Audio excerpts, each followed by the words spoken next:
শুভেন্দু অধিকারীর সঙ্গে আপনার হয়তো কোনো জায়গায় কোনো কিছুতে একটা দূরত্ব তৈরি হয়েছিল, কিন্তু এখন এই মুহূর্তে আপনাদের মধ্যে ইকুয়েশান কি সেটা নিয়ে বিভিন্ন সোশ্যাল মিডিয়ায় বারবার আলোচনা হয়। ইতিমধ্যেই আমরা দেখেছি বিজেপির কেন্দ্রীয় নেতৃত্ব বা অমিত শাহ নিজে বলেছে সবাইকে 2026-এ সরকার তৈরি করতে গেলে, এবং আরএসএসের তরফ থেকে বলা হচ্ছে শুভেন্দু অধিকারীকে যতটাই দরকার দিলীপ ঘোষকেও ততটা দরকার, শ্রমিক ভট্টাচার্য বা সুকান্ত মজুমদারকে ততটাই দরকার। এটা নিয়ে আপনি কি বলবেন? না, সবাইকে দরকার বলে তো পার্টি এক প্ল্যাটফর্ম সবাইকে নিয়ে এসে, সব সিনিয়র লিডাররা, এমপিরা সব আমরা সেদিন ব্রিগেডে একসঙ্গেই ছিলাম। দরকার নিশ্চয়ই আছে, এটা বলার অপেক্ষা রাখে না। পার্টি সে ব্যাপারটাও ভাবে। দূরত্ব না বা দূরত্ব নয় কি না সেটা তো বোঝা যায় না, কারণ ঘন ঘন দেখা হয় না, হয়তো সেই জন্য অনেকে ভাবে।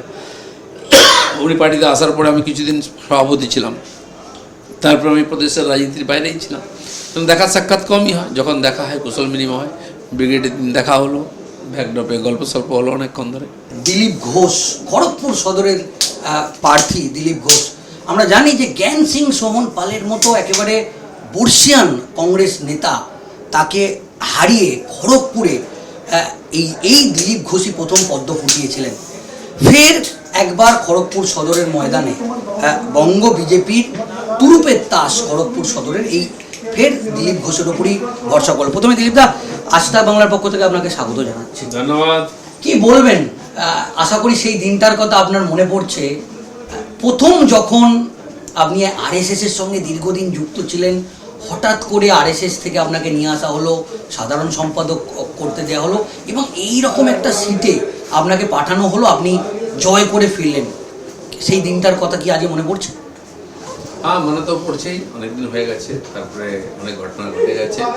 আমার কপালই বলুন বা আমার সঙ্গে এরকমই সবসময় সবচেয়ে কঠিন কাজটা আমাকে দেওয়া হয়।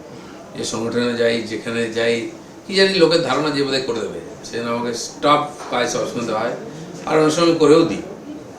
সেই ঘটনাই ঘটেছে। দিদি, আমরা যেটা দেখলাম যে একটা সমস্যা তৈরি হয়েছিল, পার্টির সঙ্গে দূরত্ব তৈরি হয়েছিল, কিন্তু এই মুহূর্তে বিজেপির কেন্দ্রীয় নেতৃত্ব সমস্ত সেই বিষয়টা পুরোপুরি মিটিয়ে ফের আপনাকে কাছে টেনে নেয়, এবং এর মধ্যে আপনি একাধিক জেলায় প্রচারে গেছেন। এবারে তো দেখা যাচ্ছে যে একটা হাড্ডাহাড্ডি লড়াই, কি মনে হচ্ছে? দেখুন, লড়াই তো সবসময় হাড্ডাহাড্ডি হয়, বিশেষ করে বিজেপি বাংলায় যে ধরনের সংঘর্ষ করছে কয়েক বছর ধরে, খুব কঠিন কাজ। আমাদের কর্মীরা খুব পরীক্ষা দিয়েছেন, খুব পরিশ্রম করেছেন, বলিদান দিয়েছেন, 250-এর বেশি কর্মী। তো এটা আমরা ভুলিনি, এর উপরে দাঁড়িয়ে আমরা লড়াইটা করছি, সে আমাদের জিততেই হবে। আর পশ্চিমবাংলার স্বার্থে, দেশের স্বার্থে, পার্টির স্বার্থে আমাদের জিততে হবে। সেই লড়াই লড়ছি। চাপও আছে, উৎসাহও আছে। কর্মীরা বুঝতে পারছেন এবারে সেই গভীর রাত্রি সকালের দিকে পৌঁছচ্ছি আমরা।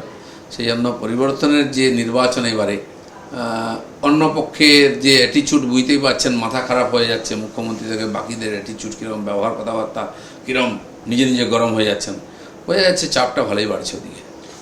আপনার বিপক্ষে প্রার্থী আজকে ঘোষণা করা হয়েছে তৃণমূল কংগ্রেসের পক্ষ থেকে, প্রদীপ সরকার, কি বলবেন?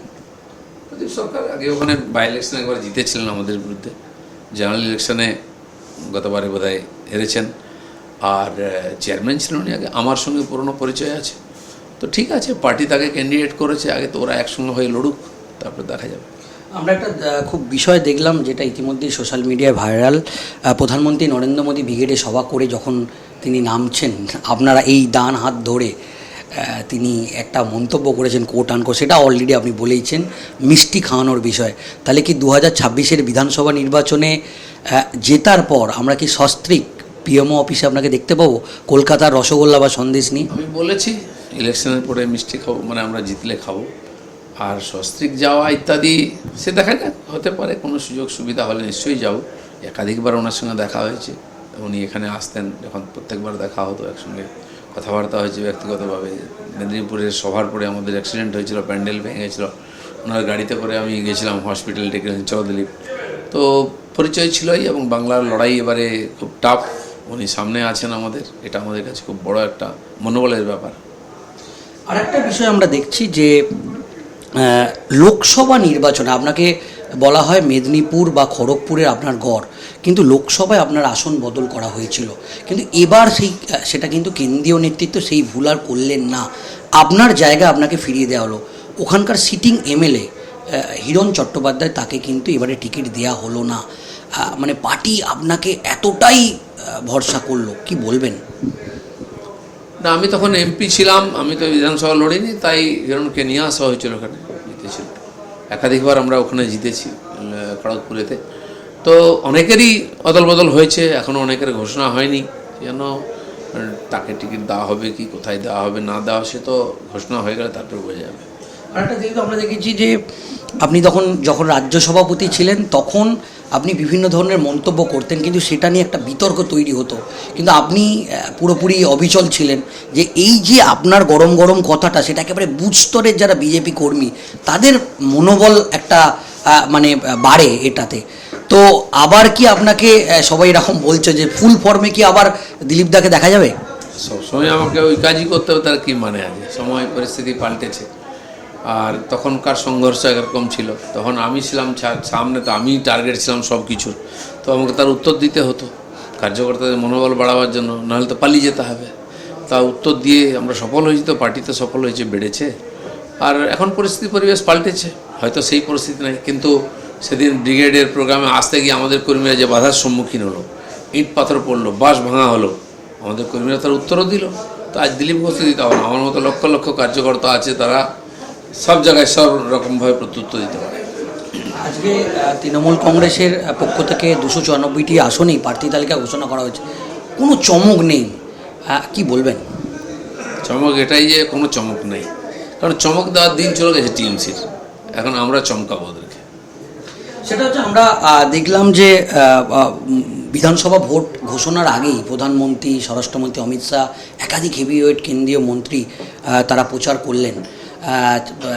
এরপর যে লড়াইটা শুরু হবে, কি মনে করছেন যে প্রধানমন্ত্রী নরেন্দ্র মোদী তিনিও নিশ্চয়ই আসবেন, তো খড়গপুরে কি এই এলাকায় আশেপাশে প্রধানমন্ত্রী সভা সম্ভাবনা? না, প্রত্যেক নির্বাচনেই প্রধানমন্ত্রীর সভা খড়গপুরে হয়েছে বা মেদিনীপুর জেলাতে হয়েছে।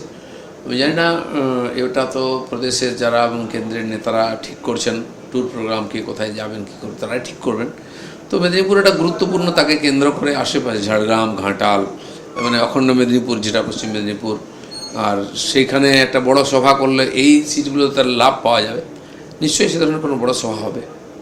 সেটা হচ্ছে আরেকটা বিষয়, এই মুহূর্তে পার্টির অভ্যন্তরে এবং বলা যেতে পারে রাজনৈতিক মহল এরকম একটা গুঞ্জন চলে যে শুভেন্দু অধিকারীর সঙ্গে আপনার হয়তো কোনো জায়গায় কোনো কিছুতে একটা দূরত্ব তৈরি হয়েছিল, কিন্তু এখন এই মুহূর্তে আপনাদের মধ্যে ইকুয়েশান কি, সেটা নিয়ে বিভিন্ন সোশ্যাল মিডিয়ায় বারবার আলোচনা হয়।